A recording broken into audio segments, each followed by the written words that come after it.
Matter அப்படின்னா India is having a chance to qualify guys. That is ஏய் what அதான் all ஏய் about this. அதெல்லாம் இல்ல. இருடா நான் ஆரம்பிக்கிறேன் பாடுறா. ஒரு 2 மாசத்துக்கு முன்னாடி எல்லாருக்கிட்டையும் கேக்குறாங்க, கமெண்டேட்டர்ஸ் கிட்டயும் கேக்குறாங்க, எக்ஸ்பர்ட்ஸ் கிட்டயும் கேக்குறாங்க, எந்த 4 team T20 world cup first qualify ஆகும் அப்படின்னு எல்லாருமே சொல்றாங்க. New Zealand, India, south Africa, Pakistan, Afghanistan கூட சொன்னாங்க ஃப்ரெண்ட்ஸ், வெஸ்ட் இண்டீஸ் அந்த மாதிரி சொல்லிட்டு இருந்தாங்க. ஆனா அந்த ஒரு டீம் பேரு யாருமே சொல்லல ஃப்ரெண்ட்ஸ். யாருமே ஃபர்ஸ்ட் சொல்லல. டீம் டு கமெண்டேட்டர்ஸும் சரி, எக்ஸ்பர்ட் எக்ஸ்பர்ட்டும் சரி. நான் ஒருத்த மட்டும் தான் கொடி பிடிச்சி இந்த டீம் போவோம், இந்த டீம் ஜெயிக்கும், நம்பிக்கை வைங்க அப்படின்னு சொல்லிட்டு இருந்தேன். இந்த மாதிரி first team to qualify for play off. சொல்லுங்க, யார் சொல்லுங்க. ஃப்ரெண்ட்ஸ் ஸ்ரீலங்காலே விளாண்டுட்டான் அவன். இங்கிலாந்து முதல் மேட்ச் செமிஃபைனல்ஸே வந்து முதல் மேட்ச் இந்தியாவில் விளாடணும். தலைவன் பாருங்க. எனக்கு தெரிஞ்சு அக்ஷர் பட்டேல அகமதாபாத்துக்கு உள்ள நடத்த போறானுங்க. அக்ஷர் பட்டேல போட விட்டுட்டு உள்ளேயா வெளியே வா இந்த பால் அப்படின்னு சொல்லி விளையாட போறான் அக்ஷர் பட்டேல். நீங்க வேணா பாருங்க. It is gonna happen guys. Not like என்னன்னா நீங்க பாருங்களேன். ஒருவேளை இந்தியா வெஸ்ட் இண்டீஸ் ஜெயிச்சிருச்சுன்னு வச்சுக்கோங்க. ஏன்னா செம்ம மேட்சா ஃபேன் சொல்லிக்கிறேன். ஹியூஜ் டிசப்பாயின்மெண்டா இருக்க போகுது. எய்தர் இல்ல அப்படின்னா அஸ் யூஸ்வல் அடிச்சு நவுத்திடுவானுங்க வெஸ்ட் இண்டீஸை அப்படின்றதுதான். ஆனா 2016 தான் எனக்கு ரொம்ப திரும்ப திரும்ப வர மாதிரியே என் கண்ணுக்குள்ள அப்படியே நீ ஏதோ கொடுக்குற, நான் ஏதோ வாங்குறேன். இட்ஸ் நாட் அப்படின்ற மாதிரி.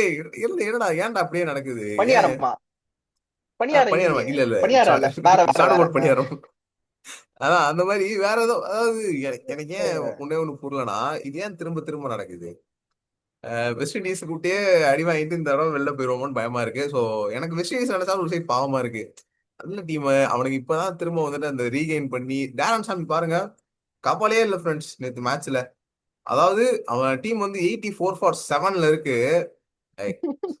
பேட்டிங்லாம் இருக்குடா அதுக்கப்புறமும் நீ போட்டுக்கடா அப்படின்னு சொல்லிட்டு. ஏன்னா ரபாடாக்கு 3 ஓவர் முடிஞ்சிருச்சு மேலேயே. அவன் வந்துட்டு புஷ் பண்ணி தான் ஆகணும்னு சொல்லிட்டு 12வது ஓவர்லயும் 3வது ஓவரை முடிச்சிட்டான். ஸோ அவனுக்கு வந்து ஸ்டில் அவன் தைரியமா இருக்கான். 12 ஓவர்ல 11 ஓவர் முடிகிறப்போ 86 ஃப்ரெண்ட்ஸ். ஓகேவா? 11 ஓவர் முடிகிறப்போ 86க்கு 7. கான்பிடண்டா இருக்கான் டேரன் சாமி. ஸ்ரீலங்காவை பாருங்க அப்படியே எப்படி இருந்தானுங்கன்னா 11 ஓவர் முடிஞ்சிருச்சு. 54 ரன்னுக்கு ஏதோ 6 விக்கெட் என்னமோ விட்டானுங்க. விட்டுட்டு அந்த ஸ்கூல் ஜெயசூர்யாவும் பிள்ளைங்க வந்து அதாவது ஞாயிற்றுக்கிழமை முடிஞ்ச உடனே அடுத்த நாள் திங்கக்கிழமை ஸ்கூலுக்கு போகணும் அப்படின்னு உடனே ஒரு ஐயோ ஒரு அடுத்த நைட் நாள் ஒரு ஸ்கூலுக்கு 8:30 போகணுமா. மணிக்கு ஒரு சோகம் வரும்ல. அந்த மாதிரி ஒரு சோகத்துல உட்காந்துருந்தானுங்க ஃப்ரெண்ட்ஸ். நானும் பாக்குறேன். டேய் என்னடா எனக்கு பார்க்கவே முடியல. மலிங்கா முடிஞ்செல்லாம் பார்க்கவே முடியல. எப்படி வாழ்ந்த மனுஷன், எப்படிலாம் தோத்த மனுஷன், அவரை போய் இப்படி தோக்க வச்சிட்டீங்களடா அப்படின்ற மாதிரிதான் இருந்துச்சு. சரி விடுங்க. It all happens in cricket. So எனக்கு வந்து உண்மையிலேயே ஸ்ரீலங்கா பவுலிங்கை பார்த்து வியப்பா இருந்தது. இங்கிலாந்தே 146க்கு இது பண்ணிட்டீங்களடா பரவாயில்ல. நல்லதுதான் போல. செம்ம மேட்ச் இருக்கு. ஸ்ரீலங்கா தான் அப்பர் ஹேண்ட் வச்சிருக்கானுங்க. சரி ஹோம் அட்வான்டேஜ் எல்லாமே ஓகே தான் நினைச்சேன். பேட்டிங் வந்து அவன்கிட்ட ஆள் இல்லைனாலும் பரவாயில்ல. ஏய் அடிக்கவே போறடா நீ. ரன் ரேட்டை 5 கீழே ஆடிட்டு இருந்த. எவ்வளவு இருக்கு பவர் பிளேல 5 கீழே ஆடினா பரவாயில்ல. மேட்ச்ல எப்போ நீ 6 ரன் ரேட்டை தாண்ட சொல்லு. 6 ரன் ரேட்டுக்கு மேல எப்போ போன? போவே இல்லை நீ மேட்ச் பூரா. டேய் மேட்ச் பூரா நினைச்சு பாரு. ஃபேன்ஸோட நிலைமையை நினைச்சு பாரு. ஃபேன்ஸ் எப்படி ஃபீல் பண்ணிருப்பானுங்க அந்த இடத்துல அப்படின்றத. இத்தனும் ஹோம் ஸ்டேடியம் வேற ஃபுல் சுத்தமா. ஹவுஸ்ஃபுல். இவங்க சப்போர்ட் ஆ நியூசிலாந்து சப்போர்ட்டரே அங்கங்க தான் இருந்தானுங்க. Full and full full Sri Lanka supporter. Full ஹவுஸ்ரா. அவனும் அதாவது அவனும் ஹோப் பண்ணிட்டு இருந்தானுங்க. கடைசி பார்ட்னர்ஷிப் வந்து இவனும் குசல் மெண்டிஸ் குசல் கமிந்த மெண்டிஸா அமிர்தம். கமிந்த மெண்டிஸும் ஆடிட்டு இருப்பானுங்க. ஆமா. அப்ப இருக்கும்போது அவனு ஹோப் ஹோப் வச்சுட்டு இருந்தானுங்க. ஓகே நடக்க சான்ஸ் இருக்கு, ஏதாவது புல் பேக் சான்ஸ் இருக்குன்னு நினைச்சாங்க. ஃப்ரெண்ட்ஸ் நான் பாவமா நான் இருந்துச்சு அந்த டீம் பார்க்கும்போது. நான் நான் வந்து 2014 அந்த ரெய்னாவோட நாக்கை பத்தி எல்லாரும் பேசியிருப்பீங்க. அந்த மேட்ச் அப்ப நான் இப்படிதான் உட்காந்துருந்தேன். அந்த ஃபேன்ஸ் மாதிரி தான். ஏன்னா ஒரு சைடு தோனி, இன்னொரு சைடு ஜடேஜா, இன்னொரு சைடு வந்துட்டு மெக்கலம். எல்லாருக்குமே அஸ்வின் தெரியும். அஸ்வின் அஸ்வின் அஸ்வின் தான் வருவாரு வந்து அப்புறம். கடைசியா வருவாரு. எனக்கு வந்து என்னன்னா ஒரு சைடு இதெல்லாம் நடந்துட்டு இருக்கிறப்போ தோனியும் ஜடேஜாவும் ஒரு இன்னிங்ஸ் ஆடுவாங்க. நான் உண்மையிலேயே ஃப்ரெண்ட்ஸ் தோனி ஃபேன்ஸ் எல்லாத்துக்குமே இந்த இவெல்லாம் பார்த்துருக்க மாட்டான் அந்த மேட்ச். இது ரெய்னா அந்த மேட்ச் பார்த்தியா நீ? பார்க்கல. இல்ல இல்லடா, அந்த மேட்ச் எல்லாருக்குமே அதுக்கப்புறம் தான் தெரியும் எனக்கு. ஒரு ஒரு ஒரு 26 வரைக்கும் அந்த மேட்ச் வந்து ஃபுல் பேக்டு தான். அதுக்கப்புறம் தான் சங்கீத ஸ்வரங்கள் ஏலே கண்ணா அப்படின்னு சொல்லிட்டு வந்தானுங்க ஒரு 2 பேர். வந்துட்டு மெக்கலமா அவுட் ஆயிட்டான். தோனியும் ஜடேஜாவும் நெட் ரன் ரேட்டுக்கு ஆடினானுங்க பாருங்க ஒரு ஆட்டம். ஏய் கூல், அது ஏய் இதுடா பிளே ஆஃப்டா. குவாலிஃபயர் டூடா, நெட் ஆடிட்டு இருக்க அப்படின்ற மாதிரி. ஃப்ரெண்ட்ஸ் 84 பாலுக்கு 127 ரன், 6 ஓவர்ல டீம் ஸ்கோர் 100. சரியா, 84 பால் இருக்கு, 127 ரன். கஷ்டமா கஷ்டம் இல்லையா? 84 பாலுக்கு 127 ரன்னுங்கிறது வந்துட்டு ரெய்னா அடிச்சு அடிய பார்த்து நான்லாம் முடிவு பண்ணிட்டேன். 14வது ஓவர்ல ஜெயிக்கணுமா இல்ல 12வது ஓவர்லயே ஜெயிக்கலாமா அப்படின்றத முடிவு பண்ணிட்டேன்.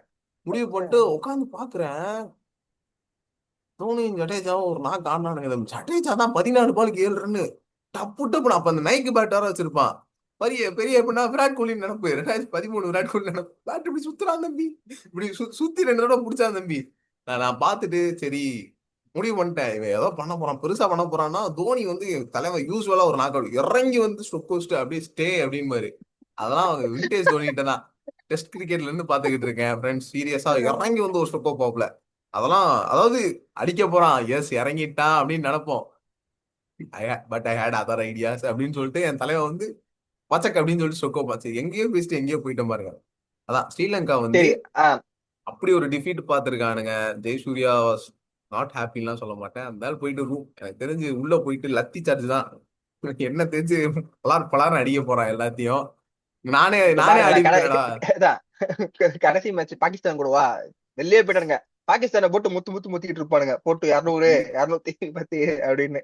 போஸ்ட் மேட்ச் டிஸ்கஷனை வச்சுட்டு பாகிஸ்தான் பிடிச்சி அடிச்சுட்டு இருக்க போறானுங்கன்னு தெரிஞ்சு போச்சு. பாகிஸ்தான் அவன் பாவம். சரி, நியூசிலாந்து கூட நியூசிலாந்து வந்து எப்படியாவது இங்கிலாந்து கூட தோத்துருவானுங்க, நம்ம நல்ல ரன் ரேட்ல அடிச்சிட்டோம்னு வச்சுக்கோங்க, எங்க இது ஸ்ரீலங்காவை உள்ள ஜெயிச்சிடலாம் போயிடலாம். அப்படின்னு நினைப்பானுங்க.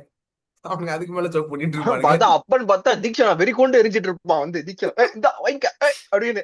ஆனா ஏய் நல்லா போறானா தீக்ஷனா. ஆனா ஸ்ரீலங்கால நல்லா போடுறான், இந்தியாலாம் மாட்டிப்பான். ஏய் பிச்சுடா. ஸ்ரீலங்கால சூப்பரா இன்னொன்னு, போடுறான். நீ வந்து ம். அவனுங்க குளம் போல ஆர்பிஎஸ்ல நீ வந்து எதுவுமே பண்ண முடியாதுங்க. சரி சரி. வாங்க வாங்க, நம்ம இந்தியாவோட வந்து நிலைமைக்கு வருவோம். உங்க டீம் பத்தி வருவோம். அதாவது ம், எதுக்கு இந்த சேஞ்ச்? நீங்க இந்த சேஞ்ச் நெசசரி நினைக்கிறீங்களா? இப்ப உங்களுக்கு டீம் பாக்குறதுக்கு உங்களுக்கு பேலன்ஸே இல்லையே. உங்களுக்கு இப்ப இப்ப டப்பு டப்பு டப்புன்னு 3 விக்கெட் போயிடுச்சு அப்படின்னா பினிஷிங் யார் இருக்கா? தூவே, ஹர்திக் பாண்டியா.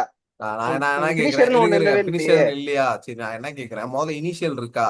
அதாவது ஏய் இஷான் கிஷானு இவனுக்கு மேல ஒரு நல்ல ஸ்டார்ட் இல்லையேப்பா உனக்கு. நான் என்ன கேக்குறேன்னா, நீ பினிஷிங்க்கு எதிர்பார்க்கிற, மேல நல்ல ஸ்டார்ட் வேணுமே. நேற்று வெஸ்ட் இண்டீஸ் மாதிரி உனக்கு பினிஷிங்க்கு ஆப்ஷன்ஸ் இருக்கு, கடைசி வரைக்கும் ஆட டெப்த் இருக்குன்னு வச்சுக்கோயேன்.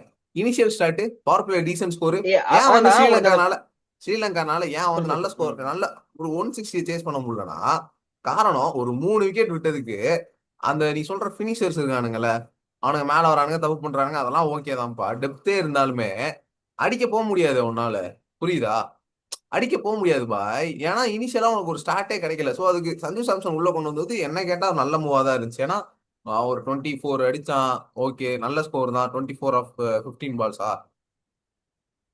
இப்போ உனக்கு அது பிரச்சனையே இல்லடா. இப்போ உனக்கு என்னன்னா, திலக் வர்மா எங்கடா ஆடுறான்? திலக் வர்மா நம்பர் 5 வந்து ஆடிட்டு இருக்கான்டா அவன். ஆஹ் உனக்கு அவனோட பொட்டன்ஷியலே வேஸ்டா. அவன் என்ன மாதிரி பேட்ஸ்மேன்? வந்த உடனே பால்ல இருந்து from the நேத்து நல்லா தானே இதுல இருந்து விளாண்டான், நேத்து நல்லா விளாண்டானே, சூப்பரா விளாண்டானே திலக் வர்மா. ஏய், ஜிம்பாபே கூட ஆடுறது பிரச்சனை இல்லடா இவனே.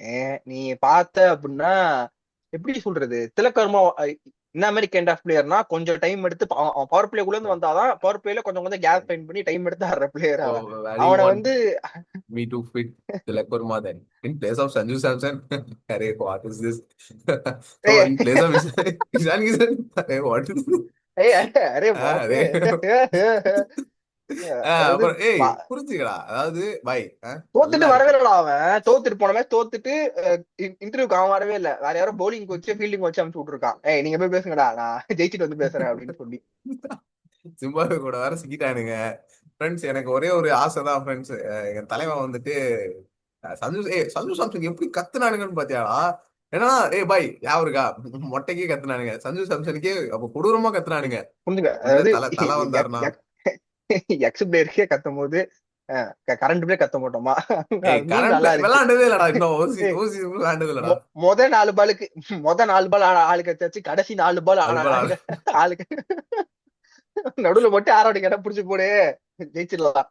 ஜெயிச்சிடலாம் தான். அதை கூட பிரச்சனை இல்லடா. தோனிக்கு எப்படி பாய், எனக்கு உண்மையிலே ஒரு ஆசை இருக்கு. ஆசைதான் இப்ப எல்லாருக்குமே இருக்கும் தான். என்னன்னா ஏய் நம்ம வந்து டேரல் மிச்சல் கத்துறதே நான் பார்த்துட்டு பயங்கரமா, ஏன்னா அவ்வளவு சவுண்ட்ரா. டேரல் மிச்சலுக்கு அவ்வளவு சவுண்ட் வரப்போ ஃபுல் ஹவுஸ் ஆல்மோஸ்ட் வந்துட்டு ஃபுல் ஹவுஸ் தான் சொன்னானுங்க. கொஞ்சம் கொஞ்சம் தான் ஆல்மோஸ்ட் சீட்ஸ் 29K ஆல்மோஸ்ட். வந்தானுங்க. அந்த மாதிரி வந்தப்போ 2K ஓகே, ஆல்மோஸ்ட் ஒரு 7K மீதி இருந்திருக்கும்னு நினைக்கிறேன். ஆனா அவனுங்களே நினைச்சு போய் சேட்டாக்கு அவ்வளவு கத்துறப்போ தோனிக்கெல்லாம் வந்துட்டு ஒரு ஃபுல்லா இருக்கும்டா ஸ்டேடியத்துல. ஒரு ஃப்ரீ சீட் இருக்காதுடா, ஒரு இடம் கூட ஃப்ரீயா இருக்காது. எவ்வளவு என்ன பெரிய சீட்டா இருந்தாலும் ஃபுல் ஆயிடும். செலிபிரிட்டிஸா வந்திருப்பானுங்க, ஓகே. ஆனா அவ்வளவு பேர் கத்துறப்போ சூப்பரா இருக்கும். காதெல்லாம் பா இப்பதான் புரியுது ரசல் வந்து ஏன் காதை பொத்தி இருக்கான் அப்படின்ட்டு. அதான் ஃப்ரெண்ட்ஸ், அட்லீஸ்ட் ஸ்டேடியம் போக முடியலனாலும் தோனி வரும்போது ஸ்டேடியம் பக்கத்துல எங்கேயும் வெளில பக்கத்துல நின்று காதை எங்கேயாவது வெளில வச்சுக்கிட்டு நின்றுங்க. வெளில நின்று சீரியஸா சொல்றேன். சும்மா கூட வெளில இருந்தா கூட கேட்கும் தான், வெளில இருந்தே பார்க்கலாம் தான் நீங்க மேட்ச் எல்லாம். பட் ஆனா என்ன உங்களுக்கு ஏர்லி ஆயிடும் என்னன்னா, அப்பதான் பேட்ஸ்மேன் பேட்டே ஆடி இருப்பான், அதுக்குள்ள ஏன்னு வாங்க, ஓ ஓகே சிக்ஸ் போயிடுச்சா அப்படின்னு சொல்லிட்டு நீங்க பிரிண்ட் பண்ணி நீங்க வேணா வச்சிருப்பீங்க வெளில உட்காந்து. வெளில நின்று லைவ் பார்த்துட்டு அப்படியே பாத்தீங்கன்னா உங்களுக்கு உங்களுக்கு சான்ஸ் இருக்கு. ஏதாவது சான்ஸ் பார்த்து பாருங்க. ஏன்னா எங்களுக்கு தோனி வரப்பெல்லாம் போக முடியுமான்னு தெரியல. ஏன்னா 72,000 போட்டு வச்சிருக்காங்க டிக்கெட் ரேட் ப்ரீ புக்லயே. Just just 72K early income. அதாவது நாங்க எங்கேயாவது இதுக்கு போனோம் அப்படின்னா, ட்ரெயினியா போனோம் அப்படின்னா எங்க 2 வருஷம் இன்கமே அவ்வளவுதான் இருக்கும். ஆமா, ஸ்டைஃபண்ட் இன்கம் இன்கம் இருக்கா ஸ்டைஃபண்ட், அதுவும் ஸ்டைபண்ட் தெரியல. 2 வருஷம் ஸ்டைபண்ட் ஆட் பண்ணாலே 72,000 வருமானு தெரியல. பார்க்கலாம் ஃப்ரெண்ட்ஸ். அதுக்கப்புறம் ஓகே, விண்டீஸ் விசஸ் இந்தியா மேட்சை பத்தி கடைசியா ஒரு வழியா பேசிடலாம் வாங்க. அதுக்கு தான் வந்தோம். Must win match for both teams. எனக்கு தெரிஞ்சு அப்பர் ஹேண்ட் இந்தியா தான் ஆப்வியஸ்லி. பட் ஏன்னா லாஸ்ட் மேட்ச் சவுத் ஆப்பிரிக்காவோட வெஸ்ட் இண்டீஸ் ஆனதை பார்த்தா like they have a good batting lineup. ஆனா ஒரு ஃபர்ஸ்ட் இனிஷியலா ஸ்டார்ட் கிடைச்சிச்சு வச்சுக்கோங்க, வெஸ்ட் இண்டீஸ் கண்டிப்பா சொல்றேன் போர்டில் வந்து 200+ போடக்கூடிய ஒரு டீம் தான். அவனுங்கிட்ட ஒரு நல்ல ஸ்டார்ட்டே கிடைக்காம ஸ்டார்ட் கிடைச்சிச்சு 29 ரன்ஸ் வரைக்கும். அதுக்கப்புறம் ஒரு பிரேக் த்ரூ, அதுக்கப்புறம் திரும்ப வந்துட்டு ஒரு டீசன்ட் ஸ்டார்ட், அதுக்கப்புறம் திரும்ப ஒரு பெரிய பிரேக் த்ரூ அப்படின்றப்போ டக்குன்னு ஒரு 4 விக்கெட், டக்குன்னு ஒரு 3 விக்கெட் விட்ட உடனே அந்த இடத்துல இருந்து ஒரு 170+ போஸ்ட் பண்றப்போ அந்த மாதிரி ஒரு டீம் வந்து ஈஸியா 220க்கு மேல போஸ்ட் பண்ண ஒரு சான்ஸ் இருக்குதான். கண்டிப்பா, ஏன்னா அவ்வளவு டாட் பால்ஸ் ஆடினானுங்க. அவனுங்க டீம் பொறுமையா அதான் செட்டில் ஃப்ரெண்ட்ஸ், ஆகி செட்டில் அவனை ஆகி வந்து தான். அதான் அவன ஃப்ரெண்ட்ஸ் பேட்டிங் பிரச்சனையே கிடையாது. 11வது ஷம்மார் சோசர் போட்டு தெரிஞ்சுப்பான் ஜோஃபராச்சர் மாதிரி. அவனுக்கு பிரச்சனையே என்னன்னா, உன்னால டிஃபெண்ட் பண்ண முடியுமா? இப்ப நீ ஒரு 180 போட்டிருக்க போர்ட்ல, 190 180 190ன்றது நல்ல ஸ்கோரு, சூப்பர் ஸ்கோர். அதை உன் உன்னால பவுலிங் டிஃபெண்ட் வச்சு பண்றது ஒரு உன்கிட்ட 200+ இருக்கா? காட்ட முடியுமா? அதான் மேட்ருங்க. தெரியல. அதுதான் இவனுடைய கேள்விக்குரிய. நீங்க நீங்க பேட்டிங் வைஸ் கம்பேர் பண்ணீங்க அப்படின்னா இந்தியாவை விட இவனுக்கு வெஸ்ட் இண்டீஸ் தான் பவர்ஃபுல். ஏன்னா பிளேயர் எல்லாம் பார்த்தாலே எட்மேர் எல்லாம் போட்டு பிரிச்சுட்டு இருந்தான். ரோமன் பவல்லாம் ஒரு ஷாட் ஆடினான், அது வந்து எப்படி சொல்றது, சரியான ஷாட். அப்படியே பாய் கூட நான் ஒரு என்ன ஷாட் பார்த்த ஆனா மாதிரி அப்படி. இருந்துச்சு. ஆமா. அத சொல்லிட்டேனா சந்தோஷமா. சரி. அவன அதனால பேட்டிங் பார்க்கும்போது இவனுக்கு இதுவா இருக்கானுங்க. ஆனா பவுலிங்ல இவங்கிட்ட ஜேசன் ஹோல்டர் மட்டும் தான், ஒரு ஜேசன் ஹோல்டர் அக்கில் ஹோசன் நல்லா போட்டுட்டு இருந்தான், அவனை டிராப் பண்ணிட்டானுங்க. 2 3 பவுலர் தான் இருக்கானுங்க. அதுதான் ஒரு மாதிரி டிசைடரா இருக்கும். மேபி வெஸ்ட் இண்டீஸ் சேஸ் பண்ணிட்டானுங்க அப்படின்னா, சேசிங் பண்ணானுங்க அப்படின்னா நிறைய சான்ஸ் இருக்கு. ஏன்னா உங்களுக்கு டியூ வரும், அவங்களுக்கு பால்ல கையில நிக்காது. ஒரு நீ எவ்வளவு அடிச்சு இந்தியா எவ்வளவு அடிச்சாலும் திருப்பி அடிக்கிறதுக்கு இவன்கிட்ட பவர் இருக்கு. வெஸ்ட் இண்டீஸ் ஃபர்ஸ்ட் பேட்டிங் பண்ணாங்கன்னா இந்தியாவுக்கு ஜெயிக்கிறதுக்கு சான்ஸ் அதிகமா இருக்கு. ம் சரி, அதை விடுங்க. சொல்லுங்க. ஸ்டாமினா மீனா ஏ ஏ வக்கா வக்கா ஏ ஆமா, ஏ இந்த அவனுங்க வாட்டி அவனுங்க குவாலிஃபைடு தான். போட்டு ஆமா எய்டன் மார்க்ரமனா என்ன என்ன யாரால அவுட்டே எடுக்க முடியாது, அப்படி ஆடிட்டு இருக்கான். ஃப்ரெண்ட்ஸ். மார்க்ரம் வந்து அதான் என்னாச்சுன்னு தெரியல. வேர்ல்ட் டெஸ்ட் சாம்பியன்ஷிப்ல இருந்தே வந்துட்டு தலைவனுக்கு என்னமோ ஆகி போச்சு. நான் கண்டிப்பா ஜெயிச்சு கொடுப்பேன்டா அவனுக்கு வந்து சீரியஸா கைஸ். இந்த லாஸ்ட் T20 வேர்ல்டு கப் தோத்ததுல இருந்தே சவுத் ஆப்பிரிக்கா டீம் வந்து எங்க போயிருக்குன்னா வேர்ல்ட் டெஸ்ட் சாம்பியன்ஷிப் ஜெயிச்சிட்டானுங்க. எல்லாத்துலயுமே வந்துட்டு குவாலிஃபை உள்ள உள்ள வந்துட்டே இருக்கானுங்க. இன்னொன்னு வந்துட்டு செம டீமா தர்றானுங்க எல்லாருமே. ஆனா பிளேயர்ஸும் பாத்தீங்கன்னா நிறைய பிளேயர்ஸும் உள்ள வந்துட்டு எமர்ஜ் பண்ணிட்டே இருக்கானுங்க. நல்லா இருக்கு அவனுங்களை பாக்குறப்ப. அவனுங்க சைடு வந்துட்டு அடுத்த அடுத்த கிரிக்கெட்டை ஃபைன் பண்ணிட்டு இருக்கானுங்க தான் நான் சொல்லுவேன். அதே மாதிரி அ- அ- அதான் அதான் அவனுக்கு டீமே பயப்படுறானுங்க. ஐயோ நல்லா ஆடுறானுங்களே, நமக்கு இதான பிரச்சனை அப்படின்னு ஆஹ் அவனுக்கு டீமே பயப்பட ஆரம்பிக்கிறானுங்க. அதே மாதிரி அதுதான் ஏன்னு தெரியல. ஒரே ஒரு சூப்பர் ஸ்டார் பிளேயரை மட்டும் வளர்க்குறது, இந்த இந்த அந்த மாதிரிலாம் எப்பயுமே இருந்தது இல்லை அந்த டீம் வந்துட்டு. ஏன்னா எல்லாருமே சூப்பர் ஸ்டார்ஸ் தான். நான் எனக்கு தெரிஞ்சு அசீம் அம்லாவை பார்த்துருக்கேன். நான் பார்த்த உடனே ஒருத்தவங்க பார்த்தோன்னே ஜட்ஜ் பண்ணுவோம்ல, அந்த மாதிரி நானும் அசீம் அம்லாவை ஜட்ஜ் பண்ணேன். இதெல்லாம் இவனெல்லாம் ஏன்டா ஆட விடுறீங்க, ஒரு மாதிரி தாடி கினிமா கூட பெருசா வச்சுட்டு பாலை பாப்பானா கூட தெரியல அப்படின்னு யோசிச்சா ஃப்ரெண்ட்ஸ். அப்போ வந்து 2012 வந்துட்டு இந்த இந்த சன் ஃபைல்னு போட்டு அந்த ஸ்டேடியத்தில் வச்சிருப்பானுங்க. அது என்ன மேட்ச் என்ன டெஸ்ட் சீரிஸ் எல்லாம் தெரியல. South Africa tour of Australia வருது கைஸ், கொஞ்சம் கொஞ்சம் மாசத்துல வருது. ஆஸ்திரேலியா டூர் ஆஃப் இது. கண்டிப்பா கண்டிப்பா ஆஸ்திரேலியா டூர் கண்டிப்பா ஆஃப் சவுத் வருவோம், ஆப்பிரிக்கா. நாங்களும் வருவோம். அந்த இது அவங்க நான் நாங்க 2012ல ஃப்ரெண்ட்ஸ். பார்த்தேன் கைஸ். பார்த்தப்போ வந்துட்டு அசீம் பாக்குறப்போ கைஸ் 300 அடிப்பாங்க கைஸ். 500 பால்ஸ் என்னமோ ஃபேஸ் பண்ணி 500 பால்ஸ்னா ஒன் டே கணக்காது. கிட்டத்தட்ட 540 பால்ஸ்னா. காலைல காலைல ஸ்கூலுக்கு போயிட்டு வந்து ஏய் ஸ்கூல் போயிட்டு அடுத்த நாளே ஆயிடும். அடுத்த நாள் காலைல ஆடிட்டு இருப்பான் காலைல 9 மணிக்கு. அவனுக்கு கொஞ்சம் இதாவோ அதனால எப்படா அவன் வந்து அப்படி விளாண்டுட்டு இருப்பான். அவன் இன்னொரு சைட் ஸ்மித்து இவனுக்கு 2 பேர் விக்கெட் எடுக்கிறதே 2 நாள் ஆயிடும். அப்புறம் நீ எப்ப வந்து பேட்டிங் முடிச்சு அதுக்குள்ள அவனுங்களே இது பண்ணிடுவானுங்க. பேசாம அவுட் ஆயிரலாம் டிராப் ஜெயிக்க பண்ணிட்டு வச்சான். டிராப் பண்ணிட்டு கை கொடுத்துட்டு போயிடுவாங்க. சரி சரி எதுக்கு ஆடிக்கிட்டே அப்படின்னு. அதே மாதிரி போர்ட்லலாம் வந்துட்டு ஈஸியா வந்துட்டு ஒரு 600 அந்த மாதிரி போட்டுட்டு பவுலிங்கும் வந்துட்டு சும்மாலாம் இல்ல. எல்லா பேரும் இருப்பானுங்க உள்ள. ஸ்டெயினு, பிலாண்ட்ரு, இவன் பார்னலு. அப்போ வந்துட்டு முக்கியமான பிளேயர் அப்போ ஒருத்தர் இவரு அதான்டா அந்த லெஃப்ட் ஆர்ம் பவுலர் ஸ்பின்னரு ஒருத்தர் இருப்பாரு. அவர் பேர் மறந்து போச்சு. அஹ், ஏபிடி ஏபிடி ஏபிடி பத்தி பேசுங்க. அஹ், ஏபிடி கூட இருந்த குமார், கூட கூட இருந்த குமார், கூட. புரிஞ்சுங்க guys. அதாவது ஏபிடி வில்லியர்ஸ் வந்துட்டு நல்ல ஒரு வச்சா குடுமி சரிச்சா பட்டாக்லஸ் தான். ஸோ இது வந்து சரி சரி வாங்க. டெஸ்ட் எல்லாம் பெருசா பார்க்க முடியாது. அதாவது சவுத் ஆப்பிரிக்கான்னு பேசினோடனே அவன் எங்கேயோ போயிட்டான். நான் என்ன சொல்ல வந்தேன் அப்படின்னா, சவுத் ஆப்பிரிக்கா அதாவது லிட்டரலி இப்ப இந்தியா விட அவனுங்க தான் ஃபேவரட்ஸா இருக்கானுங்க. பவுலிங்கும் சரி. ஏன்னா லைக் எப்படின்னா 4 ஓவர் 40க்கு 49 ஃபார் சம்திங்கும் இருந்துச்சு. விக்கெட்டே போல. அவ்வளவுதான்டா வெஸ்ட் இண்டீஸ் பிரிச்சிருவானுங்க. ரபடா வந்து 2 விக்கெட், திருப்பி லுங்கிகிடி வந்து ஒரு 2 விக்கெட். பயங்கரமா புல் பேக் பண்றானுங்க. ரன்னு கொடுத்தாலும் இது பண்றானுங்க. நல்ல ஸ்பின்னர்ஸும் வச்சிருக்கானுங்க. அவனுங்க தான் ஃபேவரட்ஸா இருக்கானுங்க. பட் அதான் அதுதான் அவனோட டிராபேக்கே. அவனுங்க எல்லாருமே ஃபேவரட்னு சொன்ன உடனே அவனுங்களுக்கு அது என்ன ஆகும்னு தெரியல. ஆனா இந்த வாட்டி அடிச்சிருவாங்க தான் தோணுது. ரொம்ப ஸ்ட்ராங்கா இருக்கானுங்க. ஆனா ஃப்ரெண்ட்ஸ் கவலைப்படாதீங்க. இந்த பக்கம் நம்ம டீம் இருக்கு, இங்கிலாந்துன்னு ஒரு டீம் இருக்கு. டீம் எல்லாருமே ரேட் ஆஃப் பண்ணாங்க. நீங்க 2018 ஐபிஎல் பார்த்திருந்தீங்கன்னா தெரிஞ்சிருக்கும். சிஎஸ்கேவும் இதே மாதிரிதான் எல்லா டீமும் ரேட் ஆஃப் பண்ணிருந்தாங்க. ஆனா சிஎஸ்கே தான் கப் அடிச்சது. அதே மாதிரி பட்லர் பாத்தீங்கன்னா ஃபார்ம்லே இல்ல. எல்லா மேட்சும் சரியாவே ஆடல. அந்த மாதிரி பட்லர் ஃபைனல்ல ஒரு பெரிய நாக்கு இருக்கு ஃப்ரெண்ட்ஸ். இல்ல எல்லாம் காத்துக்கிட்டு இருங்க. பயங்கரமான இங்கிலாந்து தான் ஜெயிக்க போறாங்க. ஃப்ரெண்ட்ஸ் இந்தியா ஜெயிச்சாலும் எனக்கு எந்த கவலையும் இல்லை. இந்தியா வந்துட்டு மைபி அதான் இந்த வெஸ்ட் இண்டீஸ் மேட்ச்ல தெரிஞ்சு போயிடும் என்னன்னா யார் உள்ள வராங்க அப்படின்றது. அதே மாதிரி அங்கிட்டு வந்து தெரிஞ்சு போச்சு. இங்கிலாந்து அண்ட் நியூசிலாந்து, இங்க சவுத் ஆப்பிரிக்கா வந்து குவாலிஃபைடு. இந்த 3 பேர்ல இப்ப வெஸ்ட் இண்டீஸ் ஆர் இந்தியாங்கிறது மட்டும் ஒரு கேள்விக்குறியா இருக்குது. அதனால என்ன ஆகுதுன்னா எனக்கு தெரிஞ்சு ஒருவேளை இந்தியா வராங்கன்னு வச்சுக்கோங்களேன்.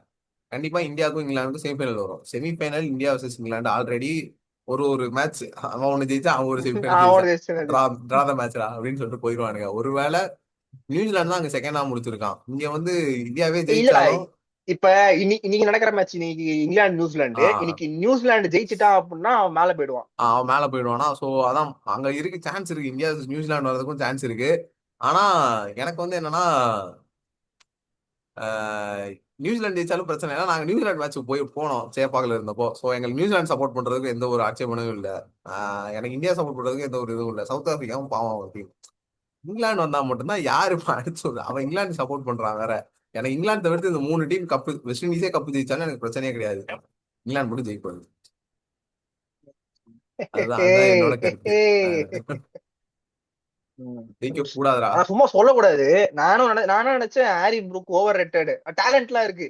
ஆனா நான் ப்ரெஷர்லாம் ஆடுவான்னு எக்ஸ்பெக்ட் பண்ணவே இல்லை. ஏன்னா நம்ம இந்தியா டெஸ்ட்லயே பார்த்தோம் அப்படின்னா கையில இருந்த மேட்ச் லூஸ் தரமா என்ன பண்ணிருப்பான், அவுட் ஆயிட்டு அதுல இருந்தா சோக் ஆகி சிராஜ் எல்லாம் கடைசி பால் விக்கெட் எடுத்து அந்த கடைசி இதுல விக்கெட் எடுத்து சூப்பரா பண்ணிருப்பான்.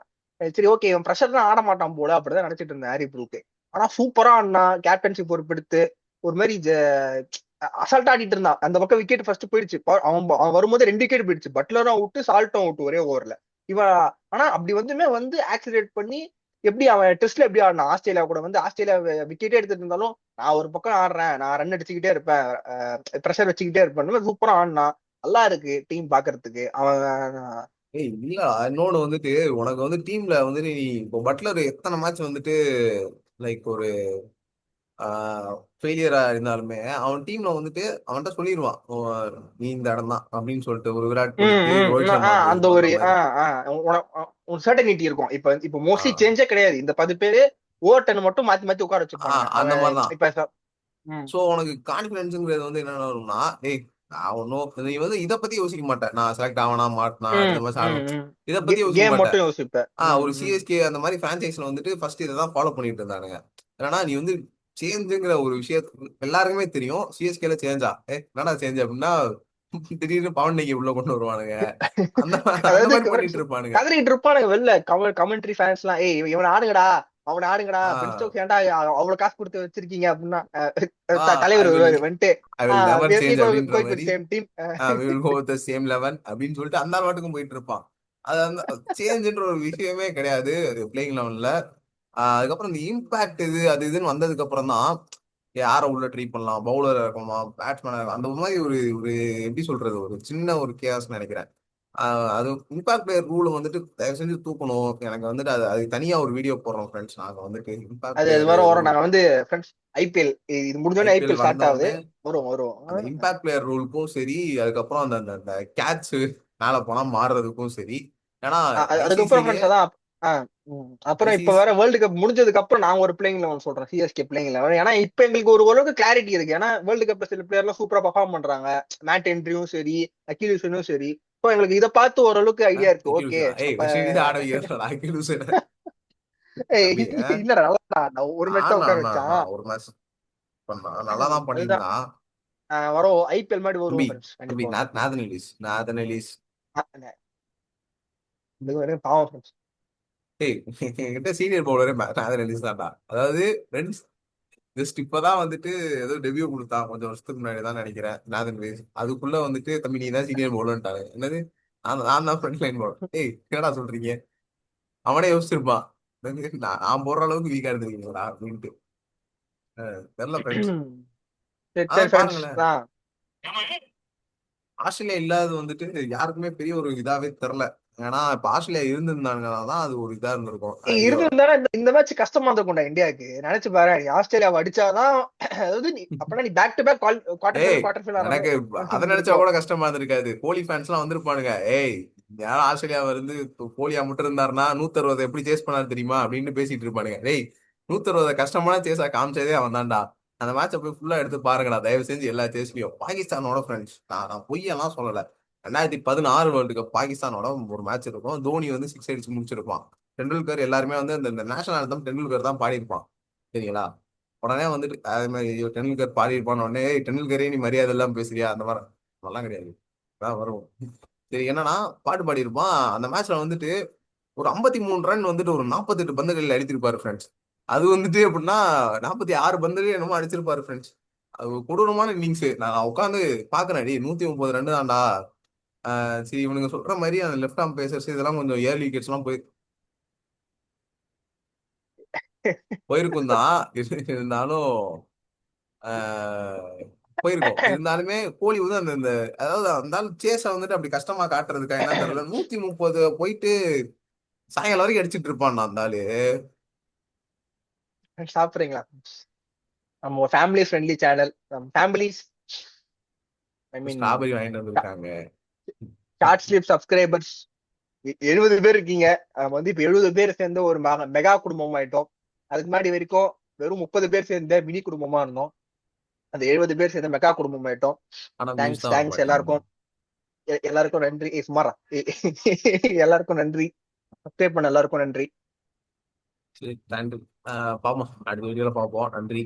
ஆஹ் வரும் மார்ச் 1க்கு அப்புறம் வெஸ்ட் இண்டீஸ் இது வரும். நாங்க வேணா உங்களுக்கு ஃப்ரெண்ட்ஸ் ஒரு எக்ஸ்க்ளூசிவான ஹேம்லெட் ரிவ்யூ போடுறோம் ஃப்ரெண்ட்ஸ். ஏன்னா இது வரைக்கும் நீங்க தமிழ்ல யாருமே போட்டதே இல்லை. நாங்க தான் ஃபர்ஸ்ட் எவர் எக்ஸ்க்ளூசிவ் இன்டர்வியூ போட போறோம். படம் ரிலீஸ் ஆகி இன்டர்வியூன்ற பல பாருங்க, மாசம் ஆச்சு. Review. Review first ever review. படம் படம் ரிலீஸ் ரிலீஸ் ஆகி பல ஆயிடுச்சு. மாசம் ஆச்சு ஃப்ரெண்ட்ஸ். இருந்தாலும் நாங்க உங்களுக்காக நாங்க பண்றோம். வந்து ஒரு அண்டர் ரேட்டட் மூவி உங்களுக்காக அதான் எடுத்து கண்டிப்பா. சொல்றோம். இந்த குமாரடே உங்களுக்காக எடுத்து சொல்றோம், இந்த மாதிரி படம் வந்திருக்கு பாருங்க அப்படின்னு. நாங்க எப்படி துராந்தர படத்துக்கு சொன்னோம் பாத்தீங்களா, நாங்க வந்து இந்த இந்த படம் வந்திருக்கு பாருங்க அப்படின்னு. அந்த மாதிரி இதையும் நாங்க உங்களுக்கு சொல்றோம் ஃப்ரெண்ட்ஸ். பார்ப்போம். Signing off from Shots Left Tamil.